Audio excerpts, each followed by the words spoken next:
bedroom po niya. And kung makikita niyo po, dito po makikita 2 bedrooms po ito. Then pwede niyo po itong i-extend sa likod po para madagdagan din po yung bedrooms. And ayan po is plywood lang naman po yan. Pwede niyo pong baguhin yung pinakaloob ng floor plan.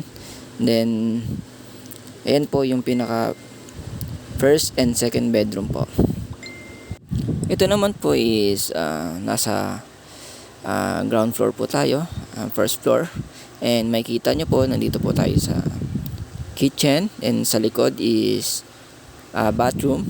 Ito pong kitchen is pwede nyo pong extend sa likod. Ito po yung computation for unit na ito is 20,000 po yung reservation fee the next month.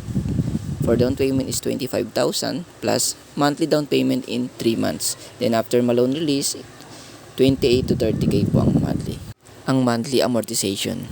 And sa baba po, ito po yung pinaka-promo po namin ngayon until today na lang po.